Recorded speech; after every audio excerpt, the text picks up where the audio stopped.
My name is Kelly George, and I'm 36 years old. If you had asked me at any point in my life what the worst day I'd ever experienced was, I probably would have chosen something stressful but ordinary, a failed project at work, a painful breakup in my 20s, or the day I sprained my ankle, hiking a trail I had no business climbing. But none of those moments, not even combined, come close to the Tuesday my wife vanished without a trace. Roger, my wife of 8 years, is 34.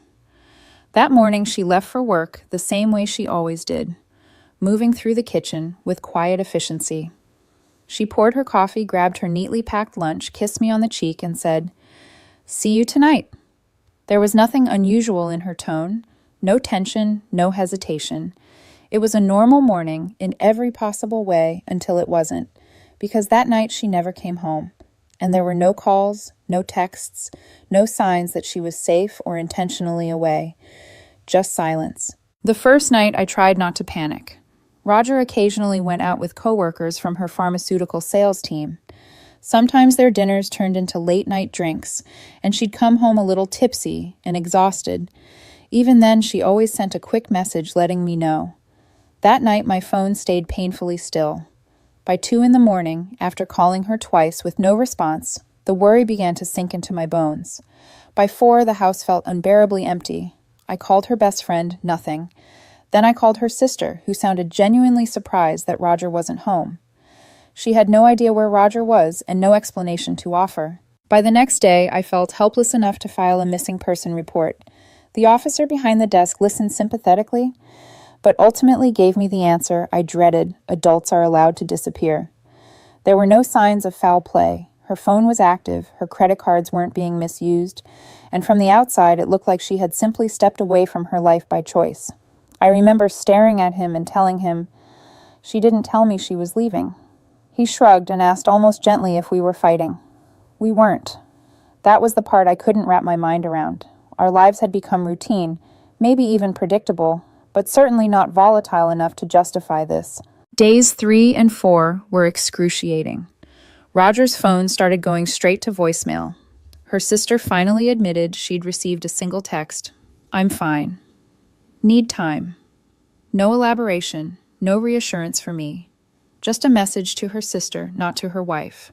Her parents, on the other hand, called me in a frenzy. They shouted, accused, demanded answers I didn't have. They were terrified and wanted an easy target, and I was the closest one available. At home, her absence took on a physical weight. Her shoes were still by the door, her coffee mug still in the sink, her favorite cardigan draped over the back of our living room chair. Every room felt like a ghost of her, untouched, frozen in time, mocking me with the illusion of normalcy.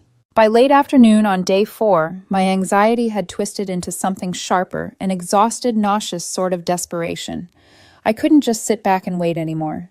That was when I called a private investigator. A colleague of mine had once hired a man named Rye for a workers' comp issue, and she'd said he was efficient, discreet, and brutally honest. When I explained the situation to him over the phone, he summarized it succinctly. "Your wife is missing, but she told her family she's fine, and you want to know where she is." I swallowed hard and admitted, "I want to know what the hell is happening." He didn't waste time. He told me he would begin immediately tracking her phone's public location history, checking nearby hotels, pulling anything he could legally access. I felt disgusted with myself for involving someone else in our marriage, but I also felt a terrible relief. I couldn't keep waiting for Roger to walk through the door with an explanation I no longer believed she had. On day 5 Friday evening, around 8 o'clock, I was sitting on the couch in sweatpants, surrounded by half-eaten pizza and the mess of 5 days of panic when I heard the front door unlock. Not a knock. Not a hesitant turn of the handle. Roger used her key like she was coming home from an ordinary shift. I sat up straight as she stepped inside, dragging a suitcase behind her. Her hair was freshly styled, her clothes crisp, her face relaxed. She looked like she had spent the week at a spa instead of disappearing off the face of the earth. She glanced at me with an almost bored expression and said, "Hey," as if she'd just run out to buy groceries. I asked her where she had been. My voice was shaky, but I kept my tone controlled. Roger rolled her eyes at me, her wife who had been sick with worry for 5 days and said she needed space. She said adults were allowed to take time for themselves. She said she didn't owe me a detailed itinerary of her movements. She said I was being dramatic for involving the police. I reminded her that I had filed a missing person report, that her parents thought something had happened to her, that her complete silence had led everyone who loved her to assume the worst. She brushed it all off, calmly telling me she had texted her sister as if that justified everything. She turned away from me, opened the fridge, grabbed a water bottle, and leaned on the counter like she was tired of arguing about something trivial. That was when her tone shifted. She told me she needed a break from us, that she felt suffocated, that I was always hovering. Her confident expression, her casual dismissal of my fear, it was as if she had rehearsed this moment. Something inside me hardened. I told her she was right. She didn't owe me answers. She looked relieved when I said it, actually relieved. Even smiled a little, believing the conversation was ending there. I walked to the home office, retrieved the manila folder that Rye had couriered 2 hours earlier, and handed it to her. Roger frowned, confused. I told her they were divorce papers. I told her she had been served. Her confusion turned to shock, then panic. Before she could sputter out a denial, I pulled out the hotel receipts. Courtyard Hotel, 5 nights, 1 king bed, 2 guests registered under her name. Her face drained of color as she flipped through the contents of the folder. Time-stamped photos showing her with a man I didn't recognize entering the hotel. Together, leaving together, repeating the pattern for 5 consecutive days. While she trembled, trying to assemble an explanation, I simply stood there. For the first time since Tuesday morning, the fear shifted off my shoulders, and it landed squarely onto hers. Roger's shock lasted only a few seconds before it shifted into something far more familiar: performance. Her eyes widened, her breath trembled, her hands began to shake in calculated rhythm. It was the same look she used on hotel clerks when her room wasn't ready, or when a restaurant forgot her reservation, an expression that blended indignation with injured innocence. She stammered out that I had misunderstood everything, that the hotel stay was not what it looked like, that she had been stressed and confused and had made a mistake. The word mistake hung in the air like she expected it to unravel 5 days of betrayal into something small. But I didn't interrupt. I let her talk, watching the gears in her mind turn as she scrambled for a version of events she could live with. When she realized I wasn't reaching for her or offering any emotional lifeline, Roger shifted tactics. Her voice softened, and tears began to spill, not the raw, broken kind, but the practiced ones she used when she needed sympathy. She said she didn't know what she was thinking, that work had been overwhelming, that she hadn't felt appreciated, that the man in the photos didn't mean anything. She begged me to talk it through, to give her a chance to explain everything in context. But there was no context that could justify 5 consecutive nights at a hotel with another person. I stayed calm, and that seemed to unsettle her more than if I had yelled. She accused me of being cold, of reacting too harshly, of looking for reasons to abandon our marriage instead of save it. I reminded her that she was the one who had abandoned it. She didn't like that answer. Within minutes, the tears dried up and were replaced by anger. "You're going to regret this," she hissed, her voice sharpening. "You think you can just ambush me with papers like I'm some criminal? You're destroying everything over something that didn't even matter." I didn't say anything in response. There was nothing left to say. That night she stayed in the guest room with the door shut, crying loudly enough for me to hear through the walls. I didn't go to her. I couldn't. The shock had worn off, and in its place was a heavy, exhausted clarity. The next morning, while I was making coffee, Roger came out of the guest room with eyes that were puffy but defiant. She announced she had spoken to a lawyer. According to him, she said I had no right to kick her out of her home or enforce any sort of deadline for her to leave the house. She presented this information like she was delivering a checkmate. I calmly told her that my lawyer disagreed. When I added that the house was legally mine, purchased before our marriage, and kept in my name, her expression faltered. It was the first time she seemed to realize that the stability she had always taken for granted was not hers to weaponize. She stormed out without another word. For a little while, there was peace, or rather silence. I couldn't call it peace when the entire situation hovered over me like a storm cloud, but the house felt strange and still without her presence. I worked, I slept poorly, I waited for the next blow. It came on Monday morning, when Roger's best friend Layla showed up unannounced. She was leaning against my front door when I pulled into the driveway after leaving the office early. I could tell from the tightness in her jaw what kind of conversation she had come to initiate. "We need to talk," she said the moment I stepped out of my car. "No," I replied evenly, "we don't." But Layla pushed forward anyway. She claimed Roger was devastated that she was in a fragile place, that throwing 8 years away over a moment of weakness was cruel. She insisted Roger had been emotionally neglected and that I had failed to support her during one of the hardest periods of her life. What struck me most wasn't the accusation, it was how confidently Layla spoke about a marriage she'd never been inside of. Roger, in less than a week, had already rewritten the narrative to cast herself as the victim, and her friends, loyal in the way that required no fact-checking, had embraced it without hesitation. I told Layla she didn't understand what was actually happening. I told her that Roger had not made a single mistake. She had made a series of choices over 5 days with intention and consistency. Layla rolled her eyes at the word choice, muttered something about people making bad decisions under pressure, and argued that the man Roger had met was simply someone who made her feel seen. It was astonishing how easily other people excused deliberate betrayal when it wasn't their heart on the table. Eventually realizing she wouldn't sway me, Layla tried a parting shot. You know, Kelly, maybe you were too cold. Maybe she needed something you couldn't give. Maybe that's why she looked somewhere else. I simply nodded toward my front door. Great. Then she can stay with him permanently. That ended the conversation. Layla left in a huff, muttering that Roger deserved someone more understanding. That same week, I received a call from a blocked number. Normally, I ignore them, but in a moment of reflex or morbid curiosity, I answered. A male voice said, "Is this her wife?" I paused. "Who is this?" "It's him," he said awkwardly. "Your wife's friend, her affair partner." Of all the absurd moments in the past week that one still feels unreal, he apologized not for the affair, but for the way things happened, as if he were offering condolences for a delayed package. He claimed Roger told him our marriage was practically over, that we were growing apart, that she wasn't happy. I asked if she had also mentioned we were still married, sharing a home, and eating dinner together as recently as the morning she vanished. There was a long silence before he admitted she had said things were complicated. Then he revealed that Roger was staying with him now. The simplicity of his admission hit me harder than anything else. Not emotionally, but strategically. Roger wasn't just guilty of adultery, she had immediately moved in with the affair partner. My lawyer would want to know. When I ended the call, I felt something I hadn't felt since the nightmare began solid ground under my feet. Roger had been rewriting reality for everyone around her, but the truth still existed, and now I had a clear path forward. The narratives were spinning, but I wasn't getting caught in them. The day after I learned Roger had already moved in with the affair partner, I met with my lawyer, Ms. Rodriguez. She was a sharp, composed woman in her mid-40s, with an expression that never revealed more than she intended. When I walked into her office, she gestured for me to sit and immediately got down to business. She had already reviewed the PI's evidence, the hotel receipts, and the preliminary divorce filing.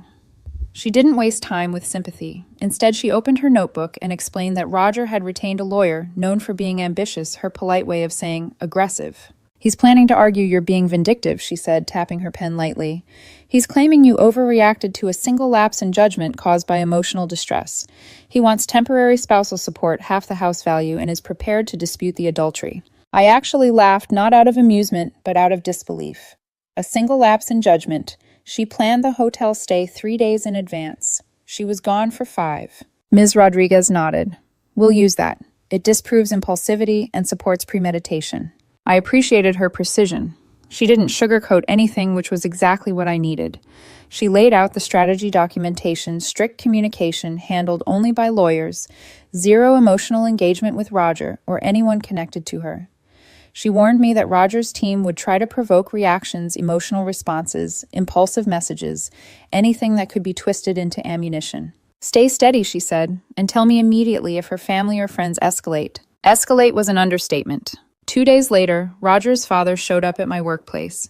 He walked straight into the lobby demanding to speak with me. My receptionist looked rattled when she called back to my office. I stepped out, greeted him stiffly, and led him outside so my coworkers wouldn't have to witness whatever was about to unfold. He didn't bother with pleasantries. "You need to drop this divorce," he said, breathing heavily, like he had rehearsed the line during the drive.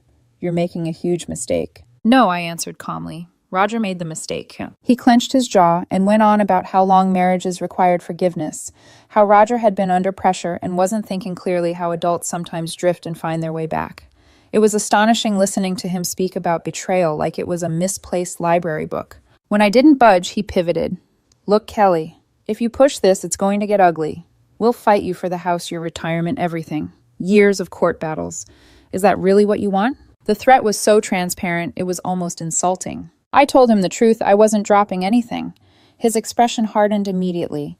Then you're going to lose more than a wife. He walked away without saying goodbye. I stood outside for a moment, letting the anger simmer until it cooled enough for me to function. The fact that Roger had weaponized her family so efficiently was almost impressive. They had accepted her version of the story without question, one where she was a distressed woman smothered by a cold, unforgiving spouse, rather than someone who had voluntarily checked into a hotel with another person for nearly a week. When I returned inside, my boss approached me. He had seen Roger's father leaving and asked if everything was all right. I gave him a short explanation, personal matter, nothing for the company to worry about. He nodded, but his eyes said he was concerned. It was another reminder that Roger's chaos didn't stay in neat boundaries. It spread into every part of my life. After work, I called Ms. Rodriguez to tell her what happened. She listened carefully, then told me to write down every detail while it was fresh.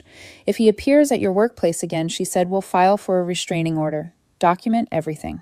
I followed her instructions immediately. That weekend, the next escalation came. Roger tried to get into the house. I had changed the locks the day after she moved out. Ms. Rodriguez recommended it to protect my property, but Roger acted like I had committed a crime. She pounded on the front door Saturday morning until I opened it with the chain still on. She demanded to come in to retrieve her things. I told her she needed to schedule it through her lawyer. She insisted that was ridiculous, that she had every right to access the house. I repeated myself, schedule it through legal channels. Her frustration built until she reached for the door handle and tried to push it open, the chain rattling violently. She threatened to call the police. I told her she should. I knew exactly how that would play out. 20 minutes later, officers arrived. They listened to both sides, reviewed the divorce paperwork, confirmed she was no longer living there, and informed her that this was a civil matter to be handled through attorneys. Roger's anger surged into a public scene, calling the situation unfair, accusing me of stealing her belongings, yelling loudly enough for neighbors to peek out their windows. The officers warned her to calm down or leave. She eventually stormed off, shouting, "You're going to pay for this," before speeding away. That night, I sat in the quiet living room and wondered how someone could transform this quickly. Not just into someone unfaithful, but into someone vindictive, reckless, and unrecognizable. Another blow came a few days later. A call from the bank informed me someone had attempted to withdraw funds from our old joint account, one I had already placed a hold on after filing. The teller told me the system had blocked the transaction per my instructions. When I asked who attempted the withdrawal, they said, "Your wife." Roger was trying to drain accounts behind the scenes while claiming to the court that she was financially stranded. I took a deep breath and added that information to the growing pile of documented incidents. Then came the public smear campaign. Roger's sister began posting vague, melodramatic messages online, cryptic references to escaping toxicity and finally being safe. She never named me, but everyone understood the implication. Friends who didn't know the full story sent me sympathetic texts. Some believed Roger, some didn't. My actual circle, those who knew me well, saw through her performance immediately and offered quiet, steady support. Still, I couldn't shake the feeling of being watched and judged by people who had no idea what had really happened inside our marriage. Roger wasn't just rewriting our story, she was rewriting me. The waiting for the court date stretched on like a taut string. 6 weeks felt both too long and not long enough. I spent the time gathering documents, forwarding every new development to Ms. Rodriguez, recording each instance of harassment, and trying to preserve enough mental energy to function at work. This wasn't just a divorce anymore. It was a war, a strategic one, a psychological one, a legal one. And Roger was willing to scorch everything to win the narrative. But I had the truth, evidence, stability, and a lawyer who didn't flinch. The storm was still building, and the courtroom was waiting. The morning of the hearing felt strangely quiet, as if the world around me had lowered its volume to prepare for whatever would unfold. I woke before my alarm, not from nerves exactly, but from a kind of clarity that had only grown sharper over the past 6 weeks. This wasn't about salvaging anything anymore, not the marriage, not the version of Roger I used to know, not the life we had built. This was about truth consequences and closing a door that had been rotting long before it finally fell off its hinges. I arrived at the courthouse early and found Ms. Rodriguez already waiting in the hallway, flipping through her neatly organized binder. She gave me a curt nod, her version of reassurance. "Ready?" she asked. I nodded back. There wasn't anything left to prepare for. When Roger and her lawyer arrived, it was like watching actors step onto a stage. Roger wore a soft, pale-colored blouse, her hair styled deliberately to make her appear fragile, approachable, vulnerable.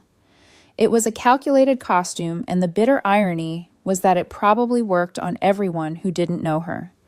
Her lawyer, an overly confident man in a sleek suit, carried himself like he was about to deliver a winning monologue.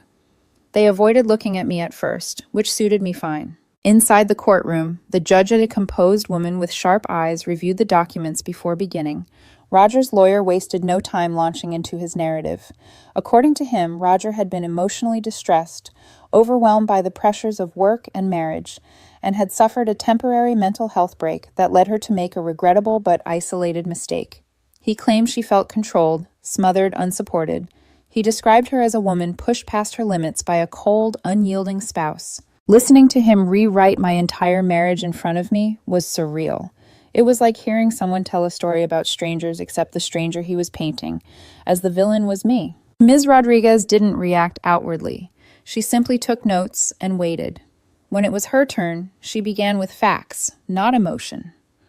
The 5 days of disappearance, the lack of communication, the single text to a family member, and the immediate return home with no sign of distress. She emphasized the premeditated nature of the hotel stay, reserved 3 days in advance. She listed the documented receipts, the surveillance timestamps, the confirmation that there were meals for 2 champagne, and a consistent pattern of shared nights. Roger shifted in her seat the moment the word premeditated left my lawyer's mouth. Ms. Rodriguez then addressed the move-in with the affair partner. The judge lifted her eyebrows slightly at that point, an expression that said she had heard enough excuses in her career to know what this meant. Premeditation, prolonged contact, immediate cohabitation, none of it aligned with the narrative of a temporary crisis. Finally, the judge turned to Roger and asked directly, "Did you inform your spouse you were leaving for 5 days?" Roger hesitated. "No, Your Honor." "Did you communicate with her at all during those 5 days?" "I texted my sister." "But not your wife?" A pause. "No." "And you were staying at a hotel with another person during this time?" Roger's lawyer jumped in, attempting to intercept with the mental health argument again, but the judge stopped him with a raised hand. "Counsel, I understand your client was under stress, but the evidence here contradicts the idea of impulsive behavior. The hotel reservation was made 3 days in advance. That suggests intention, not crisis." Roger stared straight ahead. She didn't look at me once. What surprised me most wasn't the judge's tone. It was how small Roger looked when confronted with the truth, as though the weight of the performance she had been carrying finally collapsed under scrutiny. Her carefully curated fragility dissolved the moment reality entered the conversation, and for the first time since she walked back into our home weeks ago, she seemed genuinely unprepared. The judge announced the ruling with clear, measured authority. The divorce was granted on the grounds of adultery. The house purchased before the marriage and solely in my name would remain mine. Roger would not receive spousal support. She was employed full-time, had steady raises throughout our marriage, and had moved in with another partner who was now contributing to her living situation. As for marital assets, she would receive a percentage of the joint retirement contributions made during the marriage and half of what little remained in the joint savings account. Ms. Rodriguez had prepared me for that. It was unavoidable under state law, but it was minimal compared to what Roger had been demanding. The moment Roger realized she wasn't getting the house, her jaw tightened. When spousal support was denied, her face fell completely. Her lawyer attempted one last argument about emotional rehabilitation and rebuilding her life, but the judge shut it down with a reminder that Roger's choices had consequences, and the court would not redistribute property to compensate for them. The hearing ended. The judge dismissed us with a nod. It was astonishing how quiet the room seemed after the decision was made, as if all the tension had been vacuumed out at once. Outside the courthouse, Roger's mother confronted me almost immediately. She shouted accusations, called me heartless, accused me of destroying her daughter's life. Her voice echoed down the steps, drawing the attention of people who had nothing to do with our case. Ms. Rodriguez stepped between us firmly and told her to walk away or face legal consequences for harassment. Roger's mother backed up but continued cursing under her breath as she followed Roger toward the parking lot. Her father didn't say anything to me at all. He just stared with an expression that mixed disappointment with resentment before turning away. I stood there for a few seconds after they left, letting the sun hit my face, breathing deeply. It wasn't joy I felt, or triumph, just something like release. A pressure that had been building for months suddenly lifted, leaving behind an unexpected quiet. When I finally drove home, unlocking the door to my house, a strange stillness greeted me. The kind that doesn't make a room feel empty, but safe. I set my keys on the counter, sank into the new couch I'd bought after all this began, and just sat there letting the silence surround me. For the first time in a long time, I wasn't bracing myself for another explosion, another accusation, another upheaval. It was over, but endings, even necessary ones, leave their own kind of echo. And I still had to figure out what to do with the life that was finally mercifully mine again. The weeks after the divorce felt strange in a way I didn't expect.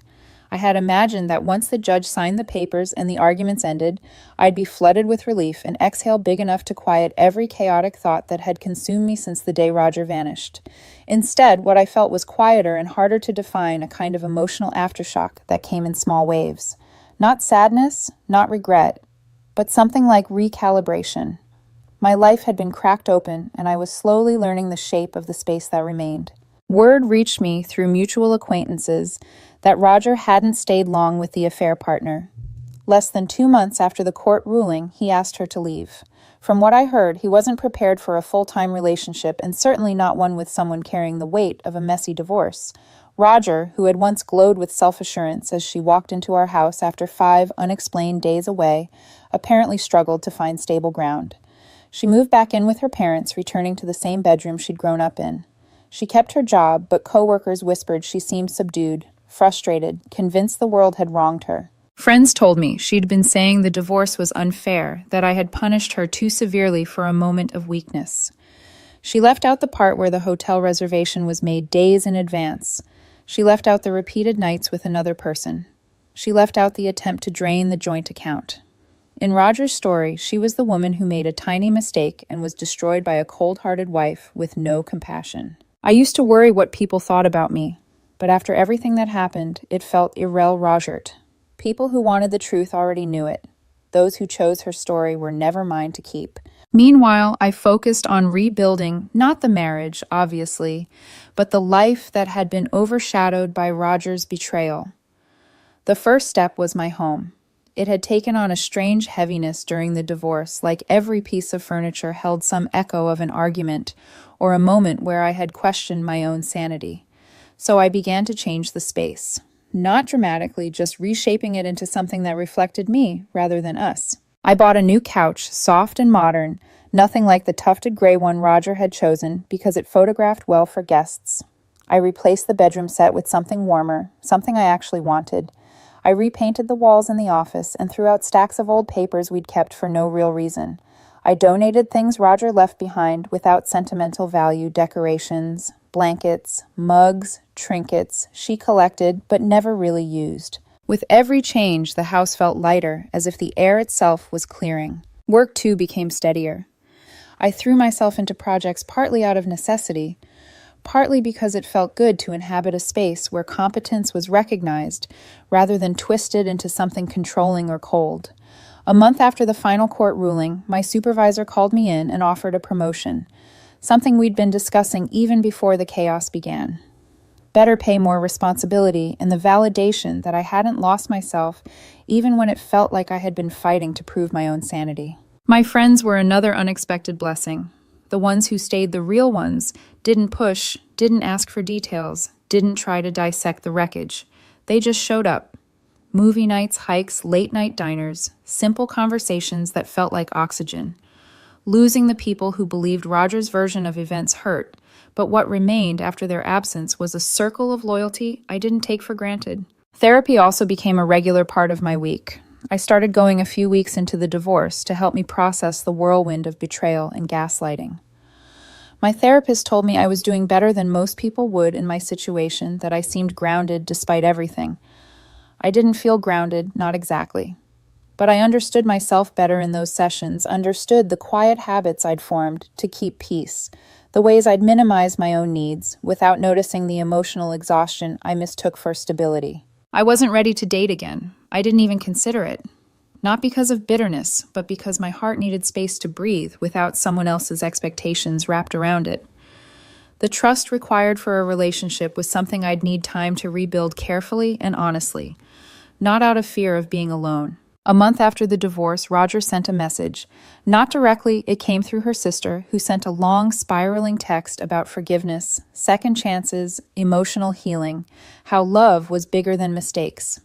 I stared at the message for a long time without feeling anything except a gentle, conclusive certainty. I didn't reply. I forwarded it to Ms. Rodriguez for documentation, then deleted it. Forgiveness isn't the same as returning to someone, and some doors once closed stay closed for good reason. One evening, sitting alone on my new couch, I looked around the living room. Warm lighting, quiet music in the background, soft shadows against freshly painted walls. The air felt calm in a way I hadn't experienced in years. Not the uneasy calm that comes from holding your breath during tension, but the real kind, the kind that lets your shoulders drop and your mind unclench. I realized then that Roger was no longer the center of my story, not the villain, not the wound, not the ghost hovering in every corner of my thoughts. She was simply gone. A person who had once been part of my life, who showed me clearly who she was and who I finally believed.